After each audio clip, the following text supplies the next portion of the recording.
When American forces finally found Saddam Hussein in 2003, he was not hiding in a palace surrounded by guards, nor in a bunker full of communication equipment. They found him in a hole in the ground near his hometown of Tikrit, with a bundle of cash and a pistol, completely cut off from the world he had once ruled absolutely. A man who had spent decades controlling every piece of information entering and leaving Iraq no longer even knew where his own army was. This is a story about how total control of information taken to its extreme ultimately blinds the very person who controls it.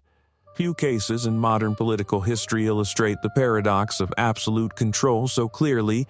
The more successful a system becomes at suppressing uncomfortable truth, the more vulnerable its top becomes to surprise. Because the very capacity to see reality quietly dies from the inside out, Saddam built a system of power founded on a single principle: that no one, not even his closest associate, should ever hold enough power or information to threaten him. His regime was deliberately duplicated multiple parallel intelligence services, multiple parallel military formations, each watching the other, all ultimately answering to him personally. This architecture of distrust was brilliant for short-term survival. It made any coordinated coup nearly impossible, but it simultaneously created a system in which the flow of accurate information toward the top became almost non-existent. His rise within the Ba'ath Party unfolded through violence and the elimination of rivals, a pattern that continued even after he formally took power in 1979, the infamous party leadership meeting where he had the names of alleged traitors read aloud before the assembled members, many of whom were immediately taken out and executed, while the remaining members were forced to personally participate in the executions to prove their own loyalty. This act was not merely a brutal display of force. It was a precisely designed mechanism that bound every surviving member of the leadership to the regime for life, through the blood on their own hands. Psychologically, Saddam saw himself as heir to the great rulers of Mesopotamia, drawing direct parallels to Nebuchadnezzar and Saladin. This self-image was not merely rhetorical, it was built into the very structure of the state.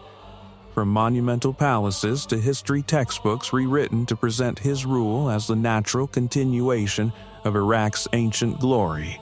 When a leader begins to believe he personally embodies the historical destiny of his people, any information that challenges that image becomes an existential threat to be eliminated, not considered. Institutionally, this dynamic is most dramatically visible in the preparations for the Gulf War in 1991 and the later invasion in 2003. Saddam's generals and intelligence officers, knowing that bad news carried personal risk, systematically inflated assessments of Iraq's military readiness.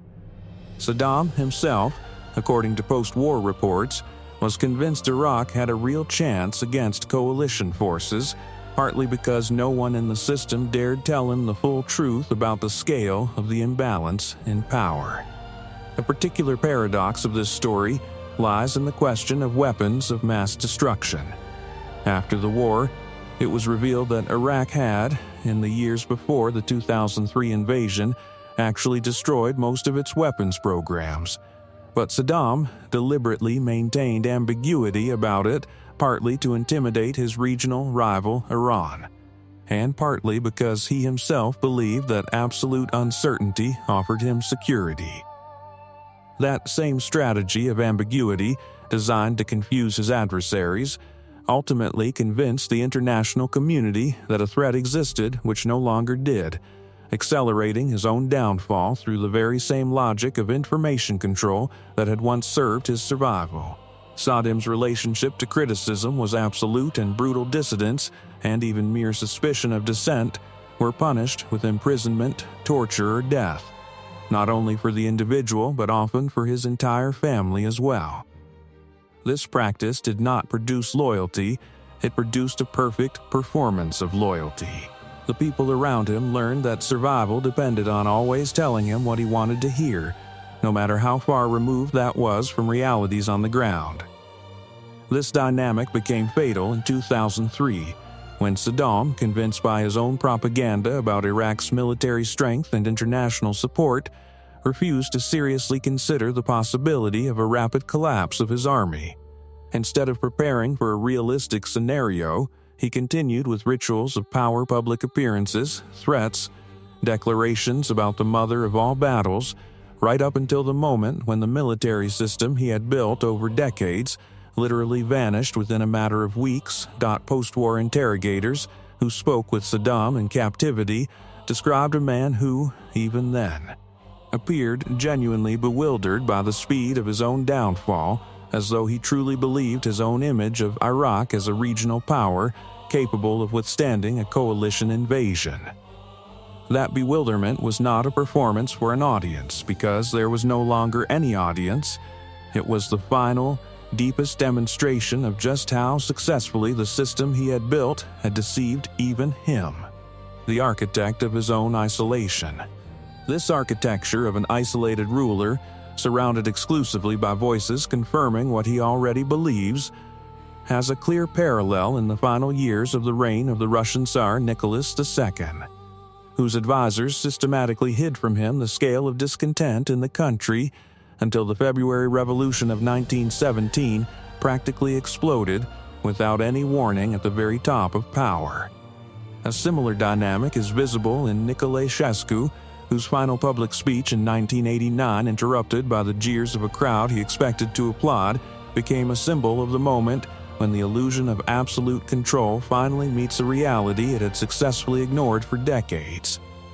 The common thread in all these cases is that systems built exclusively on fear produce a perfect facade of obedience, but they completely destroy a leader's ability to see his own vulnerability until it is already too late for any course correction. What further connects these examples is the speed of collapse once the facade finally breaks. Neither Tsarist Russia, nor Communist Romania, nor Saddam's Iraq collapsed gradually. Through months of negotiation and institutional adjustment, all of them fell within days or weeks, precisely because behind the facade of fear there existed no alternative structure capable of absorbing the shock of change. Fear, in all three cases, successfully prevented reform, but at the cost of total destruction once reform finally became unavoidable. Saddam's fate in that hole in the ground carries an almost poetic symmetry. A man who built an entire system of power on the principle that no one should know too much ended up, in the end, knowing too little himself about his own army, his own allies, about the very moment of his own downfall. Control of information, when pushed to its absolute extreme, does not protect a ruler, it blinds him. What this story leaves behind is not just a warning about cruelty, but a deeper lesson about the nature of knowledge and power. A system that punishes the truth ultimately finds itself without it at the exact moment it is needed most, and a man who believed he controlled every room in the country ended up alone in the smallest one of all, a hole beneath the ground, waiting to be found by those he had once promised to annihilate.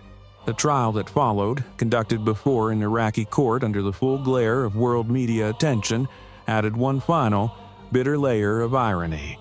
A man who had controlled the narrative about himself his entire life spent his last months watching others, finally free, write that narrative in his place, word by word, testimony by testimony, without a single censor left to intervene on his behalf.